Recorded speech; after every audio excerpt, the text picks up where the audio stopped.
كهلا تاريخ ذا حاج علي عبد الرحمن وبوغن هداد بقى كورة اكتب واحد أركيسا أو جامع سيدا وسكودا ينو أصوره حلقي نلشي حلقا جدا سيدا ياهيد waxaa dareemaysaa aw jaamac inuu ku talagalay inuu sawir fiican ka bixiyo noloshii waagaa jidha sida ay u ekayd buuga sida uu ahaa waxaan filayaa waxa laga heli doonaa isagoo waa la helayaayo buuga waa daabacan yahay soo daabacan buu yaalaa waxyaabaha markaan buuga dusha ka eegay soo jiitay waxaan akhriyay qaybta carabiga gaar ahaan iyo qaybta soomaaliga ah laakiin carabiga ayaan aad u akhriyay si aan u eego dhab ahaan qotadii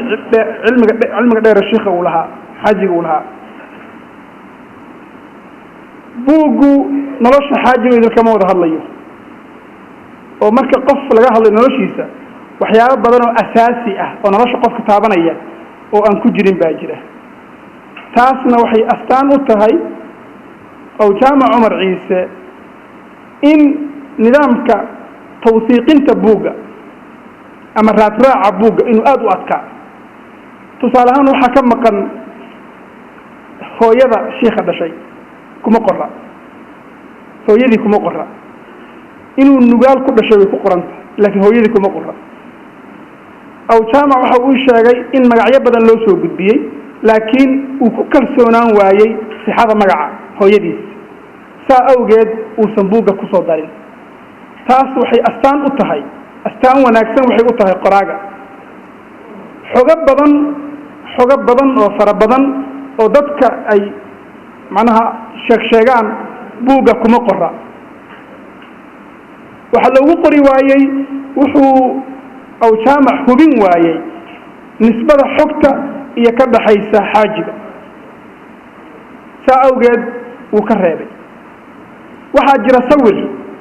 interneted ku jira oo la yiraahdo xaaji cali cabdiraxmaan sawirkaas kuma uu jiro buuga aw jaamacna waxa uu yiri kalsoonida sawirkaas inuu sawirkii xaajiga yahay ayaan uga reebay marhaba inaan ku dheeraado waxyaabo fara badan oo buuga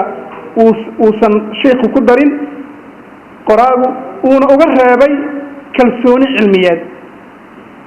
tawsiiq waa waxyaabaha aw jaamac Umar Ciise markaad buugtiisa dhan eegtid uu uga duwan yahay dadka kale ee taariikhda Soomaaliya wax ka qora waxuusan hubin uusan hubsanin uusan ogeyn bili uusan difaaci karin buuga kuma jiraan hadaa ay buugi taariikhda daraawish sayidka wasaas gabayadii sayidka wasaas buugaana kama duwana buugtaas marka buugu taariikhdii sheekh oo dhameystiran ma si loo dhameystiro waxa lama huraan ah qof waliba oo xog dhaba ka haya xog sugan ka haya inuu u soo gudbiyo aw jaamac Umar Ciise si xogtaasi ay noo siiso bidaan ka balaaran inta hadda buuga uu xambaarsan yahay ee taariikhda sheekha ah sheekhu culimo far badan buu lahaa culimada sheekha iyo dadkii la jaalka ahayo waagaas joogay caalamka islaami gaar ahaan sharqi afriqiya waxay buugu ku xusan yahay asagoo gabay ah waa gabaygii uu tiriyay Sheikh Abdul Aziz Abdul Ghani Al-Qurashi Zanzibar uu tiriyay oo ka hadlay culimadii waxa ku jira Sheikh Daahir Nuur waxa culimad baa ku jirta Soomaaliyeed una kamid yahay macna uu kamid yahay Xaaji Cali Cabdiraxmaan culimadii waagaas lagu tilmaamay la sifeeyay oo ninka qoraaga ah macnaha sheekha uu sifeeyay buu ku jiray وحاجة علي المجرتيني حتى نسبة علي مجرتين هل كان في كسو جدا معها نسبة دبكة تمد معه وقبل قاس أو نكا تريي وحاجة علي المجرتيني الذي قد غاص بحرين إماما كالإمامين ومجتهد لدين الله فاتي وقرن مركا حتى نسبة مقعة معناها علي مجرتين لقب كاسي وحكسو جدا قبل يداس هو مقع فعوين وي معها وحدبك يمد معها فمقع فعوين شيخة وحبري والدينتيس والدكيس وحبري سيدا وقراغ الشاقي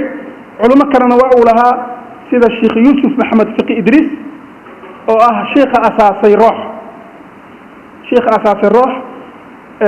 shuyuukh kalena waa ay jireen oo sheekha uu cilmiga ka qaatay ninkaas wuxuu ahaa sheekhiis wuxuu ahaa saaxiibkii wuxuu kaloo ahaa in abtigi buu isku ahaa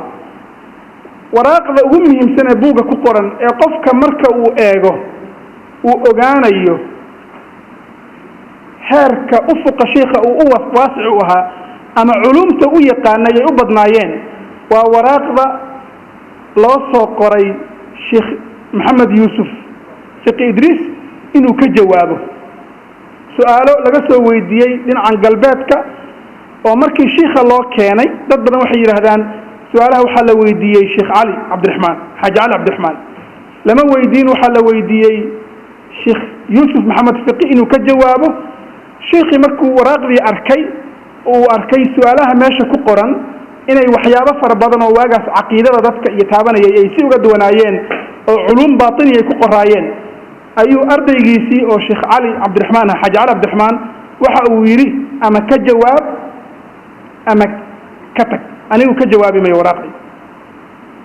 waxaa ka jawaabay marka waraaqdii jawaabtii waxaa diray sheekh cali cabdiraxmaan jawaabta su-aalaha meesha ku qoran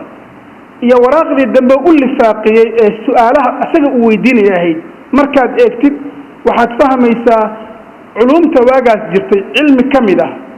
oo uu sheekh xaajiga uusan aqoon inuusan jirin wuxuu yaqaanay cilmi falak wuxuu yaqaanay xisaabta wuxuu yaqaanay chemistryga ama kimiyaaga wuxuu yaqaanay luqadda funuunta carabiga oo kala duwan caruud qawaafi nadmi shicr yani cilmi markaas ma jirin meesha yaalla ilaa sheekha uu yaqaan aqoon buu u lahaa xaajiga aqoon aada u qoto dheer waxyaabaha la yaabka ku ah qoraalkaas waxaa ka mid ah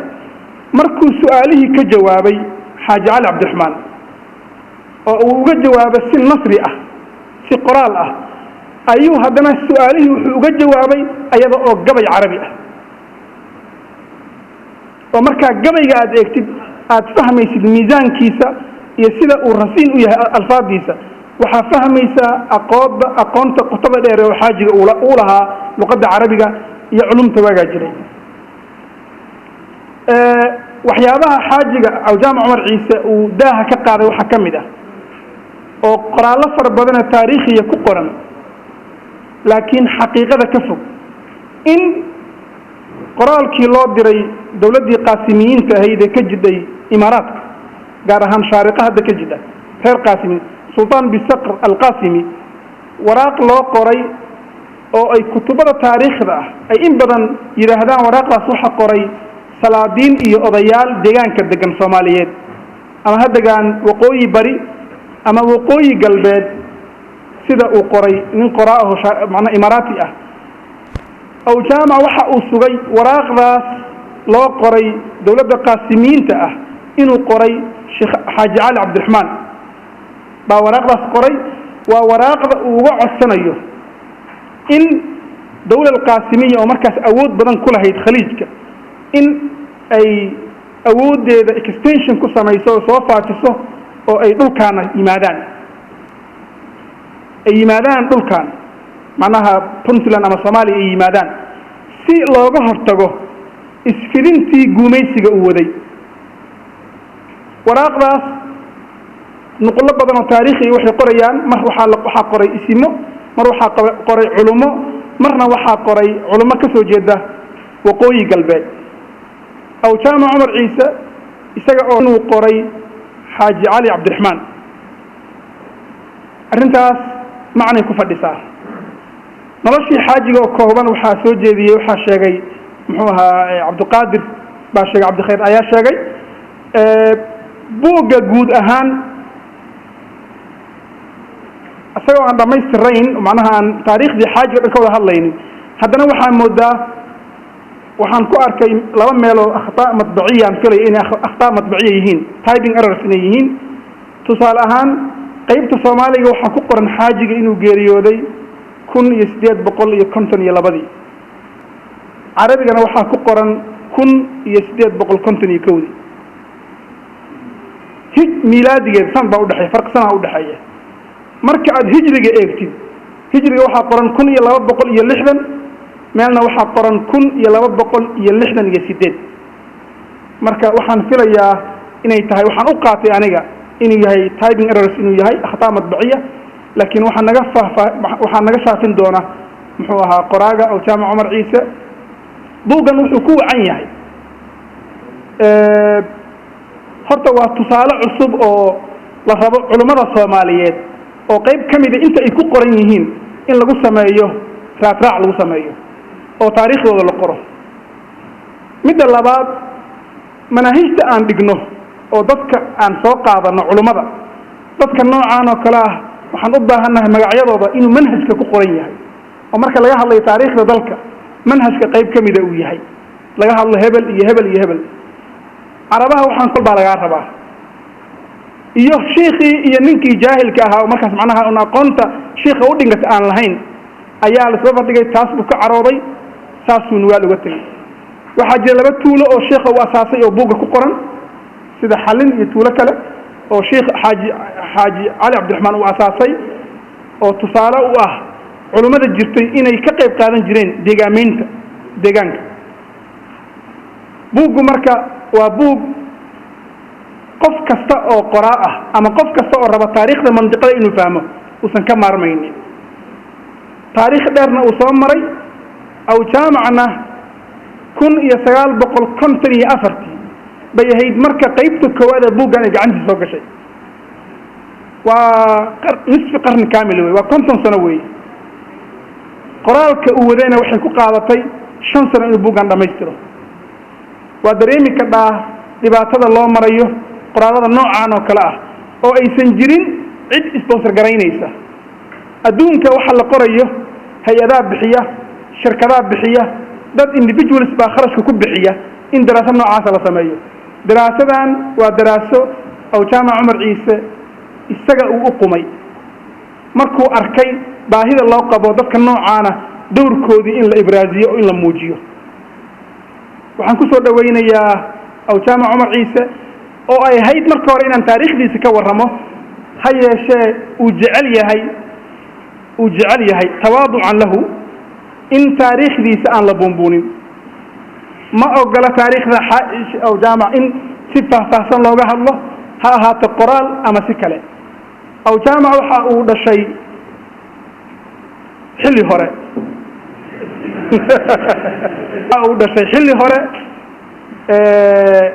wuxuuna ku dhashay gobolada bari buu ku dhashay aqoontiisii hore wuxuu ku bartay bari mudug oo gaalkacyo ah iyo xamar aqoonta oo jaamac uu leeyahay waa aqoon ku salaysan self educating system ama nidaam cusaami ah carabtu waxay dhahaan cusaami waa qofka isaga wax isbara culimada xilligaas socotay oo uu ka mid yahay Cabbaas Maxamuud al-Aqad iyo rag kam lamidana waxay ahaayeen rag cusaamiin oo iyaka ayaa wax isbaray tacliinta nidaamiga inta uu ka soo maray way koobnayd oo Masar mar uu tagay oo waxbarasho u tagay sida hadda ka hor uu sheegay laakiin waa nolol ku salaysan juhdi isaga uu isgaliyay isaga uu wax isbaray ayna u keentay ayna ku bixisay dal jacayl waxaan jeclaan lahaa inuu ka warbixiyo asbaabihii ku kalifay inuu taariikhda Soomaaliya wax ka qoro waan jeclaan lahaa waana ka codsanayaa oo jaamac inuu iftiimiyo 1954 iyo 55 waxa ku bixiyay inuu taariikhda Soomaaliya juhdi galiyo oo ururiyo taariikhdan qubanaha ee dadka Soomaalida wax ka qoray ay aad farqtirsu yihiin waxaan ku soo dhaweynayaa oo jaamac Cumar Ciise soo dhawow